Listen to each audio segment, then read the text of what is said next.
When you think of the most consistently impressive discographies in music history, who comes to mind? Is it Radiohead or Daft Punk or Kate Bush? Perhaps one of the artists that doesn't get quite as much attention when it comes to their full back catalogue is Sade, the enigmatic British band whose sound defined the quiet storm genre of the 1980s and 90s. In this video I'm going to get deep into the band's discography, taking a chronological dive into Sade's back catalogue, dissecting the meaning and lyrics behind all of their records, and really getting into the deep cuts of one of the most underrated discographies out there. And honestly, if you only know the band for Smooth Operator, there's so much more to them, believe me. Let's get into it.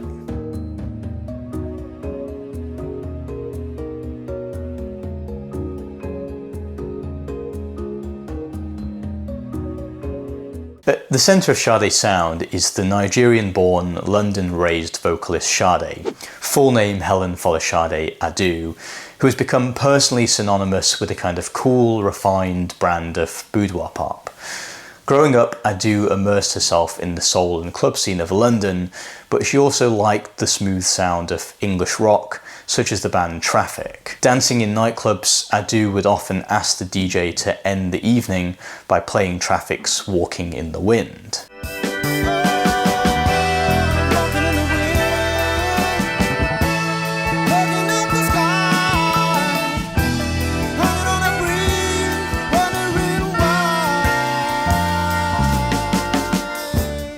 But Adu also loved black music icons like Nina Simone and Billie Holiday.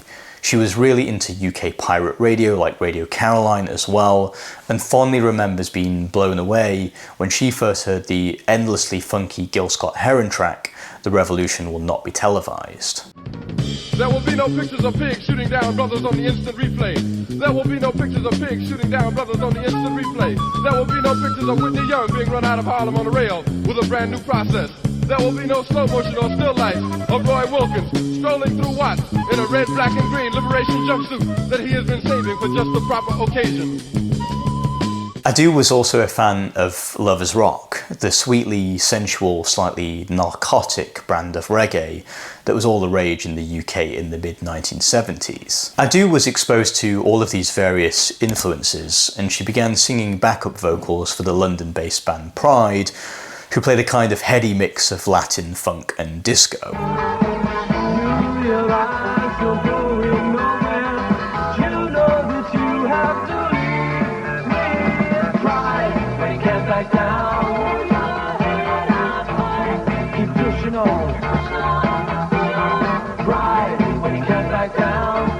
Adu soon formed a songwriting partnership with Pride's guitarist and saxophonist Stuart Matthewman, and together, backed by Pride's rhythm section of drummer Paul Anthony Cook and bassist Paul Denman, they began performing their own sets at Pride gigs, often opening for the main act. Buoyed by the reception the band were getting, they soon decided to break away. They would keep things pretty simple, calling themselves Sade. In 1984, Sade would release their debut album Diamond Life.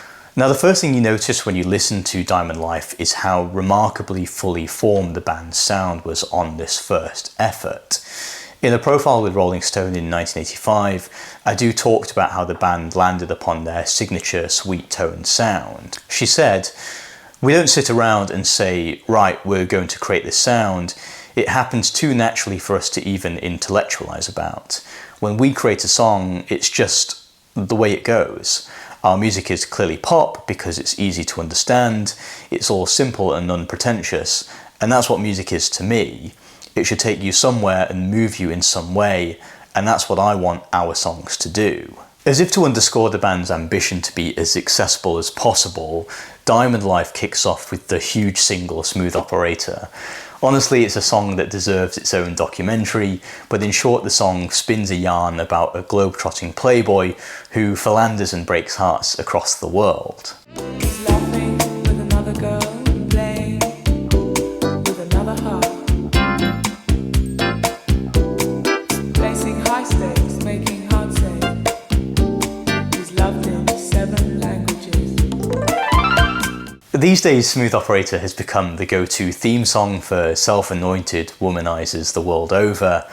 Just check out Drake, for example, who is a self-confessed uber fan of Sade, sporting not just one but 2 tattoos of Adu on his body. He was so enamoured with Smooth Operator that his own record, Certified Lover Boy, feels like its own nod to the Sade song. Diamond line, lover boy.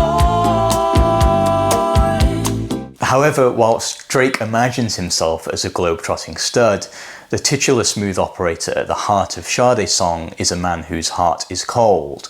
He involves himself in the lives of multiple women with no desire for anything serious. It's the same libertine theme that emerges on songs like Frankie's First Affair, a song in which Sade essentially scolds a friend who has indulged in one too many romantic entanglements.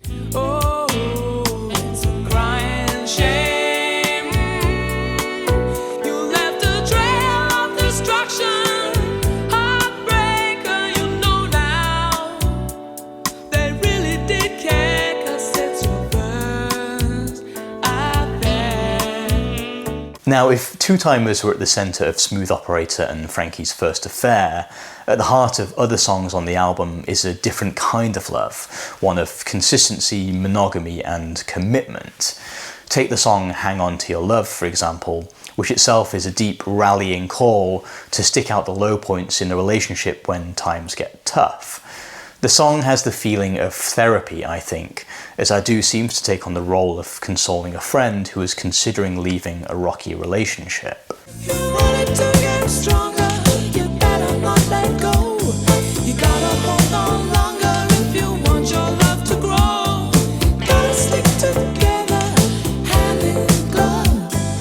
Hold tight, don't fight, hang on to your love. Though Sade is often associated with songs of sex, desire and longing, it's interesting here that much of the love represented on this record is a love of resilience and sticking things out. Elsewhere on the album there are songs of politics and redemption. On the song When Am I Gonna Make a Living, for example, Adu recalls days of living on the breadline, hoping that her creative endeavours would one day bear fruit. In an interview with The Face in 1984, Sade said, "I can remember in the Pride days walking from Turnpike Lane Tube. It was pouring and I was soaking wet, pissed off and miserable. I got my pen out and started to write When Am I Gonna Make a Living on a soggy envelope. I got halfway through and the pen stopped working.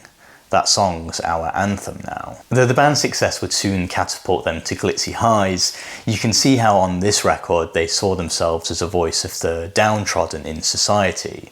In the song Sally, for example, Sade uses the metaphor of a woman called Sally to embody the importance of the Christian charity, the Salvation Army, to saving the lives of many young wayward men. Tommy had a wife and family, but the needle came between the love and the hard times. Thank God for Sally, she was there through the misery. Just a place to lay his head, just about better off that day.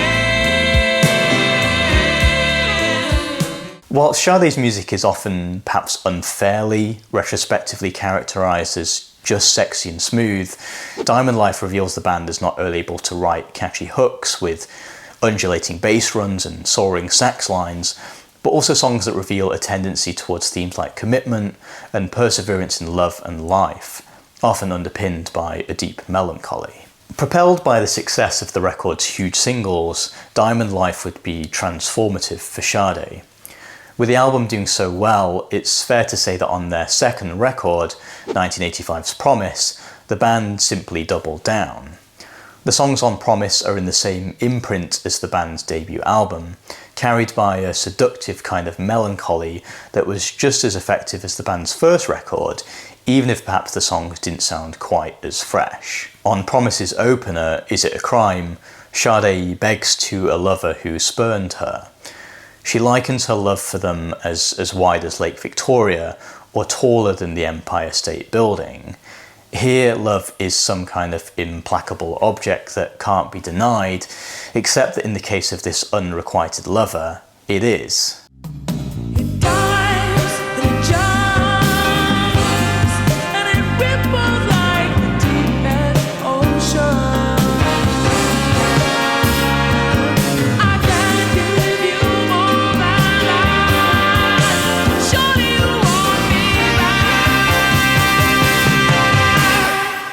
That theme of former lovers at cross purposes continues on the track War of the Hearts, which reimagines a relationship in disarray as a kind of Mexican standoff, with each party goading the other on.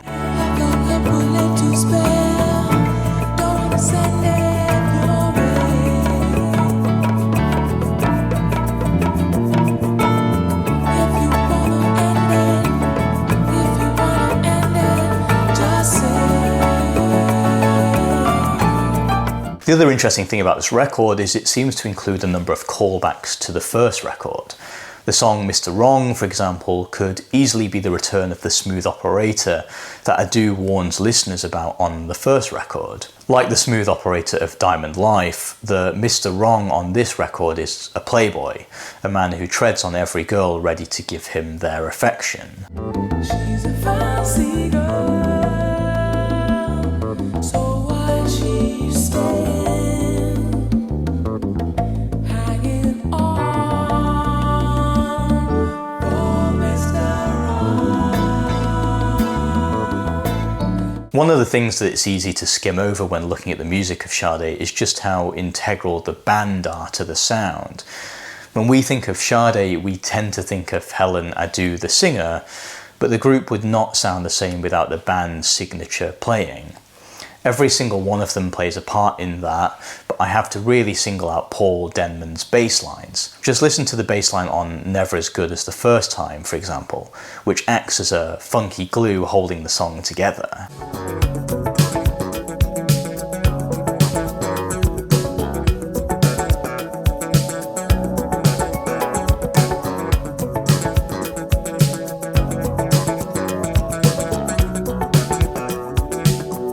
One of my favourite cuts from Diamond Life is the final track, Maureen.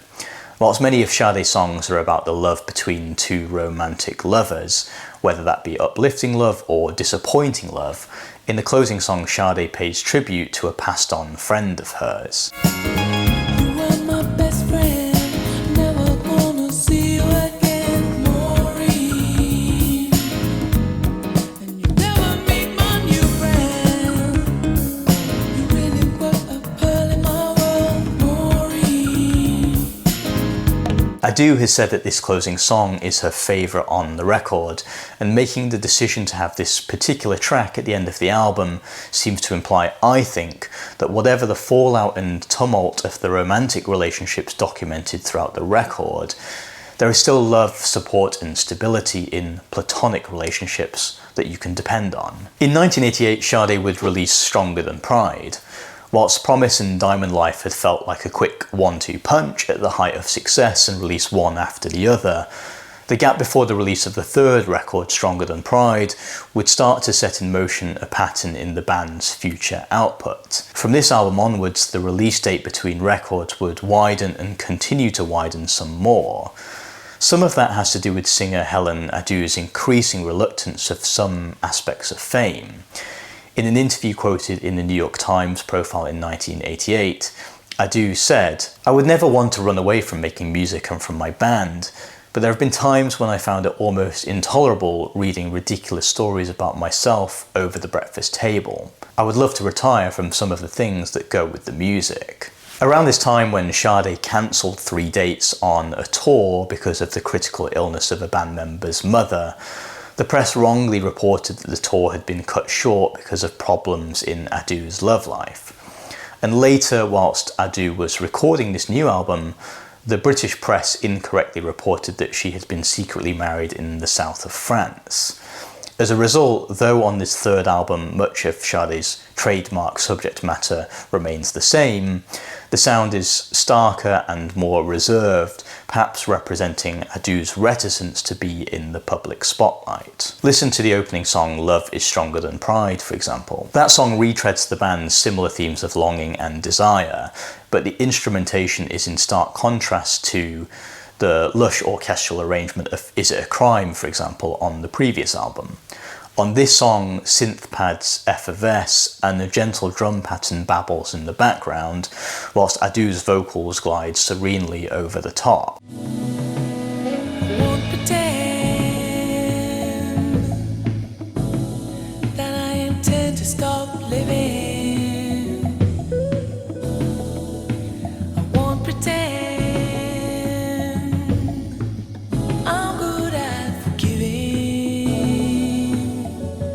you can hear that minimalist approach all across the record. The track Haunt Me, for example, does away with drums entirely, using a bed of flamenco guitar and occasional splashes of piano to illustrate Sade's tale of a kind of haunting, stalking desire. Or there's one of my favourite cuts on the record, a song called I Never Thought I'd See the Day, which is a great example, I think, of the band's restraint, with gentle waves of bass and guitar suggesting the ocean of emotion set loose as Sade sings of a lover walking out on her. Or take the track Turn My Back on You, which reclines into a laid-back groove over the course of its 6 minutes, its tricksy bass line and straightforward kick-snare beat providing ample backing as Adu sings of how a lover's touch is like a religion to her.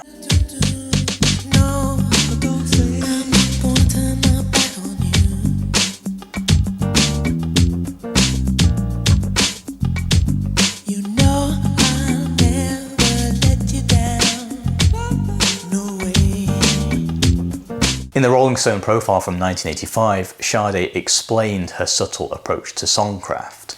She said, "I'm not over the top, I'm not wacky, I'm fairly understated, and that reflects in the way I sing. I don't necessarily think that you have to scream and shout to move somebody. Sometimes I am screaming and shouting. To me, I'm really putting something in and really saying something. But when it comes out the other end and people hear it, they think it sounds very understated. Maybe at the right time with the right song, I will belt and I will go over the top, but I don't think that to overstate is the best way of putting something across." Much of Stronger Than Pride follows that approach, and if I had a complaint, it's that this third record doesn't pack as big a punch as their previous 2 albums, despite the long time out the band had taken before regathering to record. In my view, Stronger Than Pride feels like a sparser, less hooky retread of the band's sound they'd established on Diamond Life and Promise. Sade released Love Deluxe in 1992, a 4-year gap since the release of Stronger Than Pride. This record sees the band returning to more concrete themes rather than just the abstract feelings of love, loss and melancholy. On the track Like a Tattoo, for example, Adu recalls meeting a down-on-his-luck Vietnam War veteran in America. The song reflects the kind of tracks from the band's first 2 records, like Sally or When Am I Going to Make a Living, songs with a social conscience, reflecting issues of the day. Like the scar of age, written all over my face. The war is still raging inside of me. Or take the song Feel No Pain, which is about the powerlessness of joblessness. Or the song Pearls, which is about an impoverished woman in Somalia dying to survive. However, on this record's biggest hits, like Sade's previous albums, it's love and specifically the complications of love that resonate the most, particularly on the songs Kiss of Life and Cherish the Day. In fact, this album has a generally more uncomplicated feel. After the slightly more Spartan song arrangements of the previous record, this album feels more like the band slipping back into the comfort of their well-worn sound. One example of that is the wonderful spaced-out bliss vibe of the instrumental closer Mermaid, which sounds like it would fit well as the soundtrack to the chill-out tent of some kind of underwater festival.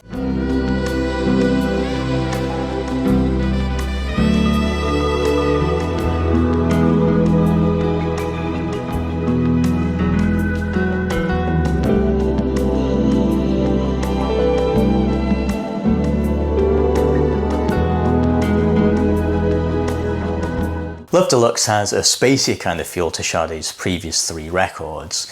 It feels like the sound of a group relaxing and shaking off the shackles of expectation, showing the best of the band's trademark in songs of love and melancholy, but also continuing to show songs of greater depth that they had hinted at as early as Promise. After Love Deluxe was released in 1992, Sade took an 8-year gap. By that time, Helen Adu had been married and divorced, and by the time that Lovers Rock came out in 2000, Adu was in her 40s. In that long hiatus between this record and Love Deluxe, the band tried other things too. Stuart Matthewman, the band's guitarist, saxophonist and often co-songwriter, would go on to work as a producer, perhaps most notably for the neo-soul singer Maxwell, whose sound was clearly inspired by Sade. Now, a bit of a disclaimer here. I have a particular soft spot for Lovers Rock. It's the first record I really listened to in full of Sade's, and to paraphrase one of the band's songs, the best is always the first time. Because of the long gestation period for this record, and the things that Sade was going through in her personal life, I think this record has a much more reflective mood than the previous albums. Reflecting on her divorce, Sade said in an interview, "It wasn't like I was crawling out of bed every day or anything like that, but it would have really undermined love for me to get over it quickly. If you really love someone, that's the way it is." That weight of failed romance is all over this record. Listen to, for example, the track Somebody Already Broke My Heart. It's clearly inspired by her divorce and is direct in its heartbreak, showing Adu's reluctance to throw herself into love again, perhaps more so than we've ever seen her. In the first 4 records, Adu is someone in the midst of the push and pull of love, but here she's very much on the periphery, unsure if it's even something she wants to get involved with again. Somebody already broke my heart. If someone has to lose, I don't want to play. Somebody already broke my heart. No, I can't go there again. Or take the title track from the record, in which Adu longs for a new lover. She likens this imagined lover to a rock that might keep her stable. You're the one I swim to in a storm, like a lover's rock. The song uses the imagery of a rock that Sade can cling to, but it's also about lovers rock itself, the sensual subgenre of reggae that had been a lifelong love of Sade's ever since she was young. This kind of likening of a new lover to this genre of music that Adu deifies so much, probably a genre that has been a constant to her through her own good and bad experiences of love, suggests that perhaps she's putting this kind of love above romantic love for the first time. Or take the song The Sweetest Gift, which seems clearly to be a song about Sade's experiences as a new mother, likening her child to a gift bestowed upon her by the moon and universe. There's also the return of Sade's songs with a social conscience. On the song Immigrant, Adu sings about the experience of an inward migrant to a new country and the surprising racial discrimination that greets them there. Didn't know what it was to be black, till they gave him his change, but didn't want to touch his hand. Another interesting thing about this record is it doesn't contain much in the way of saxophone, which had become part of the calling card of the band's sound when they first started out. Instead, a lot of the songs are made from simple beats and bass, keeping the songs together, often the main flourishes coming from occasional synth pads and plucked guitar. By Your Side, the album's lead single, is an example of that stripped-back approach. It's a heartfelt, mellow song about standing by your loved one's side, its mood languid and relaxed, only rising at the song's centre when Adu insists on her support to a lover down on their luck. If you want to cry, I am here to dry your eyes. And in no time, you'll be fine.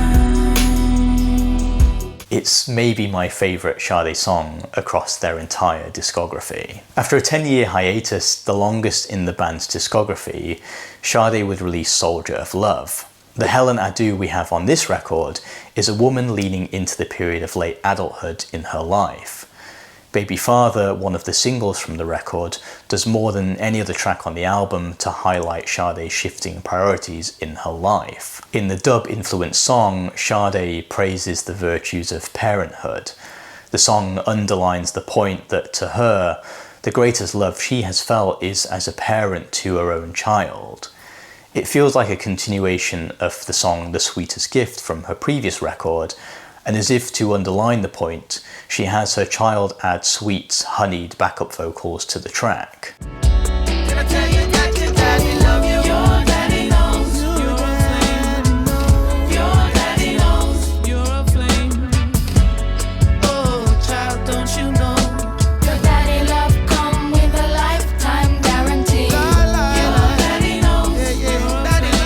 On other tracks on the record, Adu exhibits her readiness to walk away and call time on a relationship.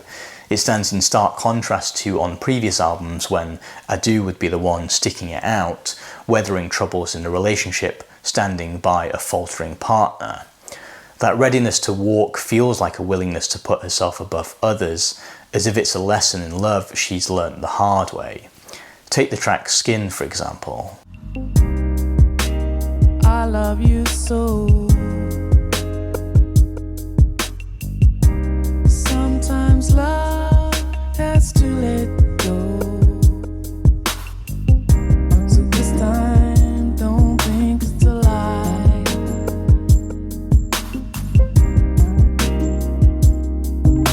I say goodbye. And then there's a track like Soldier of Love, in which Sade imagines herself as a fighter conscripted, going through the trials and tribulations of love, against the backdrop of a marching band drum pattern. I'm a soldier of love, every day and night. I'm a soldier of love, all the days of my life. Honestly, Soldier of Love to me is probably the weakest record in the band's back catalogue. For the long time that the band had before putting out this record, it feels like an album that lands a little limply in their back catalogue, not really doing anything new with the band's sound, or stretching out into completely new territory lyrically. So there you have it, a whistle-stop tour through all of Sade's recorded studio albums. I think one of the greatest standout takeaways from looking at the band's discography is just how inimitable their sound is. Though the band's sound isn't particularly complex, it is unmistakably the sound of Sade. Another thing I've always loved about Sade's discography is just how everything works to serve the song, whether that be restrained bass lines and drum rolls, or Helen Adu's distinct vocal delivery. There's no complexity here just for the sake of it, and it means that the vocal lines and lyrics hit in an unobstructed manner, creating a deeper connection between the listener and Sade's vocals. Though the band experimented with sparsity and different types of instrumentation throughout their 6 records, the basic formula remains the same, and it's a simple one at that.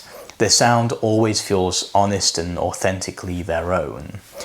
Though Sade will perhaps always be known for songs that depict the smooth lives of global playboys like Smooth Operator, or songs of love and desire like Is It a Crime, songs with a social conscience like Sally and Maureen show that Sade aren't just a band who can be taken at face value. A closer look at this underrated discography reveals the constant ability to surprise that keeps people ultimately returning and wanting more from this brilliant band. This video was a little different. Normally I like to focus my videos on one record by an artist, but this time I wanted to look at the span of an artist's entire back catalogue. So tell me, did you like it? And if you did, who do you think I should look at next? Drop your comments below, and if you did enjoy the video, I'd really appreciate if you could take the time to like and subscribe to the channel. If this is your first time on the channel, you'll find more deep dives like this, especially around classic albums from music history, regardless of genre. Thanks for watching, and hopefully I'll catch you in another video.